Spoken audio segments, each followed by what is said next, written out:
Pisces, Spirit Guide Messenger po. Welcome back po. Hi Pisces! Pisces, ikaw ngayon ang bibigyan ko ng reading, ano? At Pisces, lalo na po sa mga bago kong subscriber at sa mga crush watcher. Yung first time lang po makakapanood ng aking video. At napunta po kayo dito sa aking YouTube channel, hindi po accident ito. Malamang na dinala po kayo ng gabay nyo. Okay? So, gusto ko pa ipaalam sa inyo na ang intention ko po sa paggawa ng video ito, naway mabigyan ko po kayo ng kamalayan at ma-heal niyo po ang inyong sarili at magkaroon kayo ng self-love. Okay? Pisces, ang self-love, hindi po yan self-desire, hindi po yan selfishness. Okay? At Pisces, naandito po ang aking YouTube channel para suportahan kayo, mahatiran kayo ng mensahe, nang sa ganun po, maisaayos niyo ang inyong buhay, kabuhayan, relasyon. Okay? Relasyon sa inyong mga kapamilya, katrabaho, okay? Anak. So, ngayon, Pisces, ang reading natin, aalamin natin kung ano ang enerhiya ng iyong person, kung ano ba ang kanyang sikreto, tunay na nararamdaman, ano ba ang pinagkakainteresan niya. Okay? At Pisces, ikaw na ang bahalang mag-adjust sa iyong gender, sa iyong edad, at walang tama at mali. Okay?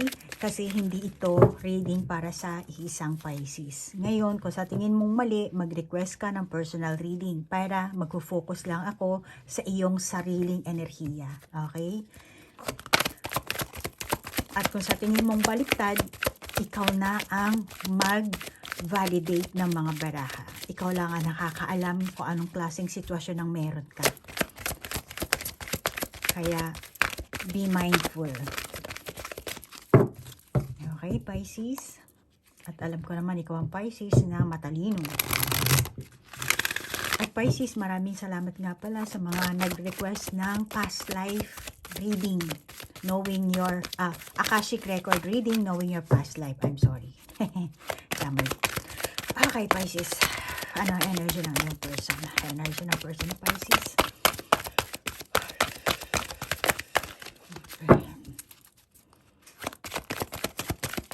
Oops, may nakalabas na. May lumitaw. Pasensya na Pisces pag medyo humihina ang boses ko kasi minsan may incoming call na pumapasok. Kaya, hindi ko alam. Yung si iPhone, yun ang inaano. Yun ang mas inuuna ni iPhone. Kaya, pasensya na, paumanhin. Diyang, Angel of Love. Angel of Love. 7th chakra, which is eto yung kanyang crown. Malakas siguro ang intuition ng person mo, ano? Kanyang patience. Ganda ng ano dito, patience. And then, diyang, baliktad pareho. Woman holding a heart, angel of strength. Actually, eto, at saka dito. Sorry ha, bigla ko nalang nakita. Angel of heart. Holding. Itong person mo, Pisces, mukhang nasa healing process. Ano? Medyo nakakaramdam siya ng pagkakalma sa sarili. Ano? Maaaring nagkalayo kayo nito, yung iba sa inyo, hindi lahat, ano? At siguro matagal hindi kayo nagkita. At gusto niya rin na mag-move on. Ano? Maaaring masasabi ko dito sa baraha nyo. Mabilis ang progresong naganap sa person na to. Kasi, yun din naman ang hiling niya eh. Yun ang gusto niya eh. Ano? Malamang yung iba sa inyo, siguro this coming holiday season, ano, magpapakalayo-layo siya. Hindi na siya muna magpaparamdam sa'yo. At siguro ibabalin niya muna yung sarili niya sa iba. Ano? Para, kumbaga, change muna siya ng atmosphere. Or baka iba sa inyo talaga mag-abroad, magta-travel. Ano? Gusto niya i-change yung kanyang mindset. Gusto niya i-refresh yung kanyang energy. At itong person mo, Pisces, maaring mag-move on siya. Ano? Dahil, malamang yun ang gusto talaga niya. Pero, hindi siya masaya sa gagawin niya. At, tingin ko, kasi talagang tinitingnan niya dito yung puso niya, no? Tapos dito naman, hawak niya yung puso pero hindi siya nakatingin. So, ang validation ko dito talaga hindi siya masaya. At puno siya ng panghihinayang. Pero, tingin ko, pipilitin niya ang sarili niya. Pipilitin niya ma-heal niya, pipilitin niya ma-overcome, pipilitin niyang makalimutan. Gusto niyang kalimutan. Sa kabila ng kalungkutan na dalamhati na kanyang nararamdaman, kasi para sa kanya, kailangan ko mag-move on. At ito ang perpektong option para sa kanyang hinahanap. Parang sinasabi niya, para sa akin din to, para sa sarili ko to. Kaya kailangan kong pag-igihan, kailangan kong, I have to do my best. Yan, ganyan. Malamang yung ganito niyang pagdidesisyon, biglaan. Biglaan dahil sa sama ng loob. Kailangan kong palakasin ang sarili ko. Mukhang nagdadalamhati itong person mo, Pisces. Yung iba sa inyo, malamang gusto niya mag-sorry. Gusto niya mag-sorry, mukhang mahirap. Dahil na rin siguro sa kung anong sitwasyon ang meron kayo. Kalagayan nyo. Pero kung tutuusin, marami siyang gusto nyo pang gawin. Gusto niya pang paglakasin ang inyong koneksyon, pagtibayin, marami pa siyang gustong maganap. Isa pa, mainit din kasi ang pagnanasa ng person na to sa'yo. Pero mukhang nararamdaman niya na, itong samahan na to, itong relasyon na to, mukhang walang progreso. Walang progress na magaganap. Kahit na ipagpilitan ko pa sarili ko, yun ang nararamdaman niya. Kaya malamang yung iba sa inyo, minabuti niya na, hindi. Siguro, tatalikuran ko na lang muna ito. Mag-focus na lang muna ako sa sarili ko. I-heal ko na lang muna ang sarili ko. Para sa kanya, hahanap na lang muna siya ng ibang way. Yan ang kanyang enerhiya, Pisces. Para makarelieve siya. Or malamang yung iba sa inyo, maghahanap na lang siya ng bagong romance, bagong interest, para makalimutan kanya. Malamang na hindi kanya makakalimutan, Pisces, kasi para sa kanya meron kang malaking kabuluhan, pero kailangan kanyang kalimutan para sa sarili niya. Alamin na lang natin kung anong interest ng person na to, kung saan ba siya interesado, kung ano ba pinagkaka-interesan niya.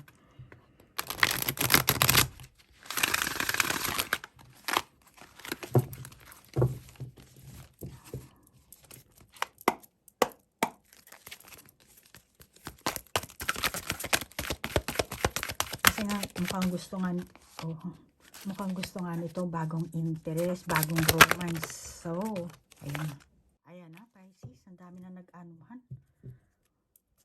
Unahin natin dito, yan. Reverse, upright, reverse. Diyan. Parehong autumn. Do more research before proceeding. Education in the form of seminars, going back to school or apprenticeships, excellent craftsmanship, and long-term projects. Okay? And then, manage your resources wisely. Achieve a balance in how you spend and save money. Help out those who are less fortunate. Teka lang ha, Pisces ha. May similarity yung color ng baraha dito, di ba? Okay. Pinakita ko na sa iyo, ha? And then, tabi lang natin ito. Ito naman, reverse din, na world. The world. A brilliant success, the freedom to go in any direction. A journey that is new, is now complete. Then reverse. Mukhang gusto nito ng interesado siya sa bagong karanasan dito. Bagong karanasan, bagong relasyon, bagong romance talaga ang hanap siguro ng person na to. umaasa siya na magkakaroon siya ng big changes dito. Ano? Umaasa siya. Dahil reverse itong ating the world. So, big changes sa kanyang relasyon, sa kanyang buhay. Then, 4 of spring, be grateful. You have much to celebrate. Deep feelings and of peace and happiness. A contented personal life. Reverse. And then 6 of spring, wonderful news is on its way. Smart choices that bring rewards, success, and public recognition. Ayan. Green, blue, red. Actually, may mga color, mga ano yan, ano. Okay. Kaya talagang ano pala to, umaasa siya na magkaroon talaga ng malaking pagbabago sa buhay niya. Bagong opportunity siguro, bagong romance, meeting new person, ano, makapagsayaw siya sa ibang person. Kaya, etong person mo, Pisces, masasabi ko, dito siyang makipag-date sa iba. Okay? Gusto niya talagang mahil ang kanyang damdamin, ano, maalis agad. Yung mga lungkot, dalamhati, yung lungkot na nararamdaman niya, ano. Maaaring yung iba sa inyong Pisces, itong person mo, bigla na lang nagdesisyon siya na parang kung ano sa relasyon niyo, ano. Kaya ano mga relasyon na meron kayo, nagulat ka siguro Pisces, parang meron siyang diniklara na ganito. Tapos, bakit? Hindi mo ini-expect. Ano? At hindi ka man lang niya kinausap talaga ng masinsinan. Ano? Yung iba sa inyo. Kaya nakaramdam ka ng pagsisisi. Or baka pwede rin vice versa to, no? Pabigla-bigla niyang ginawang aksyon. Naunahan siguro ito ng takot, itong person mo. Bago pa ako gagawin ko na, unahan ko na.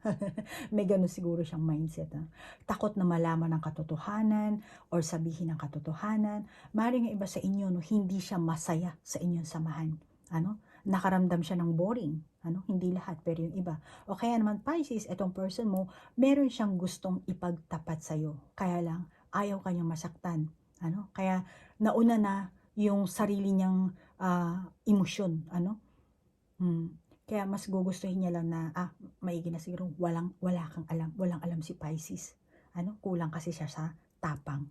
Wala siyang tapang, pero may angel strength dito. So, nagkulang siya sa tapang. Kaya reverse.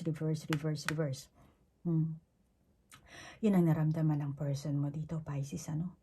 Hindi niya kayang harapin ang mga issue na meron kayo, or simpleng ayaw niya na lang talaga ng gulo. Kaya naman, maigi pa siguro, iwasan ko na lang, ako na lang ang magpaparaya, masakit man or ano, lalayo na lang ako.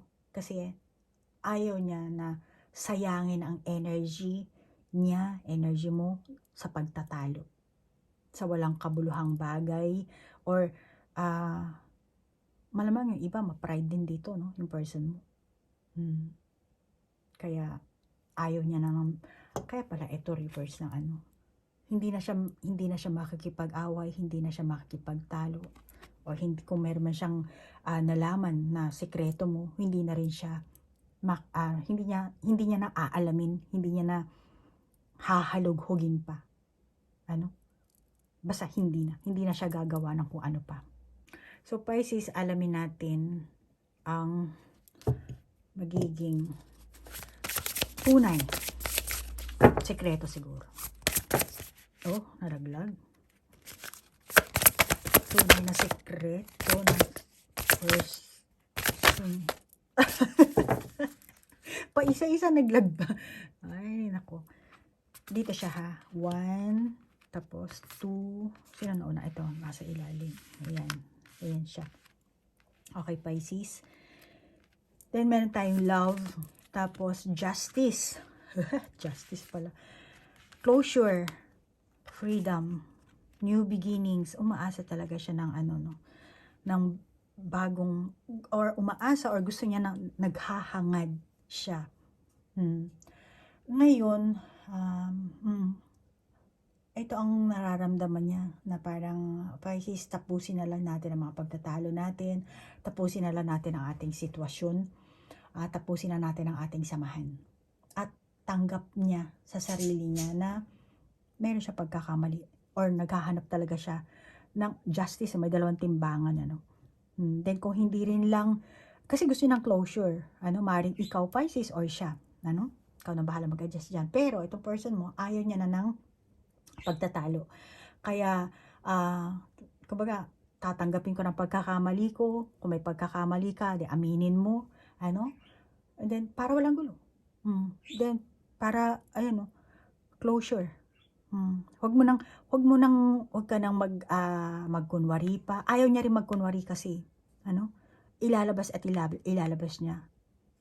Kahit na itago mo pa yan, mabubuking at mabubuking.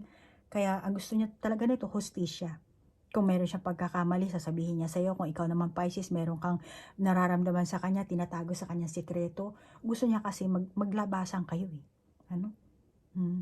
Kung ano yung nararamdaman mo. Then, kung ayaw mo na talaga sa kanya, ano, meron kang hindi mapatawad na pag-uugali niya o hindi magustuhan sitwasyon, ang gusto niya, lalayo na lang siya. Magpapakalayo na lang siya. Maghahanap na lang siya ng panibagong buhay.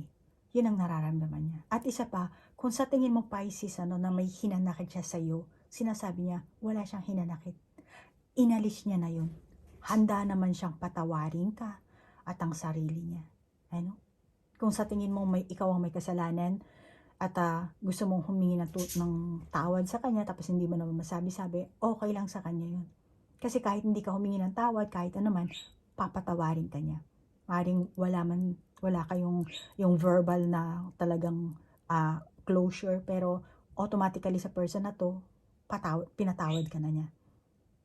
At yung iba naman sa inyo, kung naghahangad kayo ng reconciliation, para sa kanya, malamang siguro hindi pa sa ngayon. Huwag muna. Ano? Kung anong klaseng reconciliation ang gusto mong hangarin, Pisces, para sa kanya, wag mo na ngayon. Ano? Malabo pa. Malabo pa para sa kanya. Kaya, may lumilipad na ibon sa uluhan ko. Yan ang gusto niyang mangyari dito, Pisces. Ang gusto niya, bigyan niya muna ng parang hindi naman freedom siguro dahil laya or bigyan mo siya ng time. Ano? Yan ang hiling niya, Pisces. Instead na reconciliation ang i-request mo sa kanya, resolution, ano? Maaaring siya, ganyan din, may hangad siyang ganyan, ano? Pero, pagkakasundo muna, ano? Paglutas ang nais niya. Yun ang i-priority niyo. Lutasin niyo muna kung anumang meron kayong issue, ano, pag-usapan niyo ng maigi, kung sino nagkasala, kung sino nagkamali, ano, kung sino yung, kung ano man yun. Pero lutasin niyo muna bago kayo magkabate, bago kayo magkaayos, bumalik sa pagiging magkarelasyon. Then, saka kayo mag-start ng panibagong relasyon. Or kung hindi naman, paalam na lang. Sayonara. Yun ang gusto nito. At isa pa, wala rin siyang balak na maghigante. Yung saktan ka, dahil sinaktan mo siya, gagawin niya yung gano'n. No, wala siyang gano'n. Yung iba sa inyo, no? At wala rin siyang galit na nararamdaman para sa iyo. Mahal ka nito, Pisces. Kaya handa siyang magpakumbaba. Ano? Mahal niya rin ang sarili niya. Kaya pinapatawad ka na. Pinapatawad niya kung ano man ang klaseng issue ang meron kayo. Kayo lang nakakaalam niyan, Pisces. Pero ito ang sinasabi ng baraha sa'yo. Yung iba sa inyo, kaya sa ngayon, ano, wala man kayong, sinasabi niya kasi wala man tayong communication, para sa kanya, darating ang tamang panahon. Magkakaroon kayo ng peaceful relationship, magkakaroon kayo ng closure, lalabas ang totoong hustisya, saka lang kayo magkakaroon ng panibagong communication, panibagong samahan, maging kayo man o hindi. Ano? Darating at darating yun. Umaasa siya. Pero, for the meantime, break muna tayo. Goodbye. Pisces. So, meaning Pisces, ang sekreto ng person mo, gusto niya makapaghiwalay sa'yo. Yung iba sa inyo. Ano? Kung hindi pa kayo hiwalay, gusto niya na makapaghiwalay. Okay? At para sa kanya, Pisces, meron kayong kanya-kanyang desire, meron kayong kanya-kanyang obligasyon, meron kayong kanya-kanyang papel sa buhay, ano? May kanya-kanya kayong pamilya, ano? So meron kayong kanya-kanyang responsibilidad. Na rin, yun ang sanhi ng hindi nyo pagkakaintindihan, or yun ang naging sanhi ng painful breakup nyo, yung iba sa inyo, no? Kaya para sa kanya, lalayo na lang muna siya, ano, bago pa lumaki yung pinaka-damage sa puso niya, ano, nagiging mapasensyoso itong taong to, ano, love, ano, yan ang nararamdaman ng person mo. Yan ang masasabi kong sikreto niya, na hindi niya siguro na i-voice out sa iyo, or baka na i-voice out niya na yung iba sa inyo. Ano? Alamin na lang natin kung ano ang magiging outcome nyo dito. Ano, Pisces? Lalo na kung naghiwalay na kayo dito, Pisces, ano yung iba sa inyo.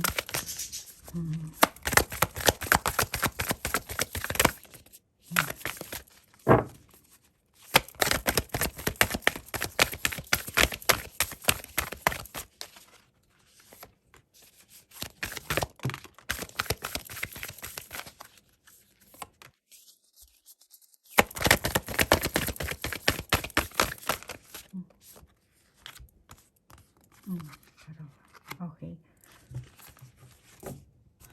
Okay, Pisces.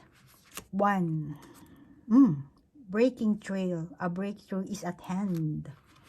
Tapos, staying focused. Hold the course. Wise leader, you are a beacon for others. And then, voyage of the heart. Love flows through you and to you. Grounding, go deep, explore your roots. Go deep and explore your roots. Ito siguro ang mensahe nito sa iyo. So, ang nakakita kong outcome nyo dito, kung naghiwalay na kayo nito, Pisces, ano, hindi na siya babalik sa iyo. Kung meron kayong pagtatalo, ano, hindi na rin siya makakipagtalo pa. Ano, instead, hahanapin na lang niya yung kanyang sariling kapalaran. Ano? Hahanapin niya na lang yung taong nababagay sa kanya. Yung karelasyon na may intindihan siya. Makikipagsapalaran siya. Kaya malamang na magta-travel yung iba sa inyo. Ano? Magta-travel, lalayo, makikipagsapalaran. Ano? May dala siyang pag-asa sa kabila ng lahat. Hindi niya alam kung saan siya patutungo, pero may dala siyang pag-asa. Bagong desire sa love life niya, sa pag-ibig. At ang ugali kasi ng person mo, no, ikaw, Pisces, ano, meron kasi siyang impulsive na pag-ugali, pabigla-bigla, ano, kung ano yung maisip niya, gagawin niya agad, ano, kumbaga, isa sa action niya agad. Kapag nakita niyang puno ng talahib to, ano niya yan, parang papalahin yung ano niya, yung tawag niya, yun na yan, kalaykay. Aanihin niya yan. So, ganun siya, ganun ang ugali nito, ano. Masasabi kong energetic itong person mo, or masasabi kong rebellious. Kunwari, tanggap ang pagkatalo, pero deep inside, naandun ang pagre-rebelde niya. Ano? Para sa kanya, handa na siyang gawin ang mga bagay-bagay na gusto niya. Hot-tempered, kaya nga malamang yung iba sa inyo kulang sa pasensya. Ano? So, yan ang ano ng person mo, Pisces. At tingin ko, Pisces, difficult to commit sa taong ito. Kaya, kung nag-break up na kayo nito, Pisces, parang, masasabi ko, good for you, Pisces. Kasi may stress ka lang sa taong ito eh. Ano? Alanganin. Ano? Pabago-bago, pabigla-bigla. Ito naman si Gigi, palipad-lipad sa uluhan ko. Itong aking ibon, pasensya na ha. So, Pisces, kung nag-iisip ka na mag-settle down sa person na to, tingin ko mahirap. Mahirap, malabo. Tingnan mo, tinitelescope sa sobrang malayo eh. Malayo, hindi kayo mag-aano pa dito. Ano? Mahirapan ka lang, may stress ka dito. Mapapagod ka dito, Pisces. Okay? Kasi napaka-erratic ng pag-uugali ng person na to. Pabago-bago, pabigla-bigla. madaling maboring. At kung tutuusin, may takot siyang ma-reject, Pisces. Kaya bago pa lang siya ma-reject, pag na ano niya na, baka pareho kayong Pisces, malakas ang intuition nyo, kasi 7th chakra, Archangel Uriel, malakas ang kutob. Ay, pag feeling niya na mababasted na siya, feeling niya na maayawan na siya, unahan ko na. Malamang yung iba sa inyo, ganyan, madaling maboring, pabago-bago ng iniisip. Pag gusto dito pumunta, kung ano yung gusto niyang gawin, gagawin agad. Kaya malamang yung iba sa inyong Pisces, ikaw Pisces, ayaw mo ng ganito siguro ang pag-uugali ng person mo. Kaya may takot din itong person na to man na ma-reject siya.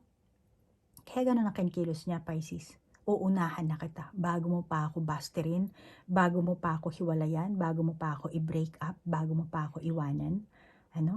Or bago ka pa manlalaki, mambababae na ako. Or mambabae, manlalalaki na ako. Ganun ang niya. Ikaw nang bahalang mag-adjust dyan, Pisces, Pero yan ang enerhiya ng person mo, at yan ang sekreto niya, at yan ang pinagkakainteresan niya, at yan ang tunay niyang nararamdaman. At Pisces, maraming salamat sa like, share, comment, at kung naka-resonate ka, take it. Kung hindi naman, just leave it. Kung meron ka sariling validation sa barahan, then ikaw na lang mag-validate. Namaste po. Bye-bye.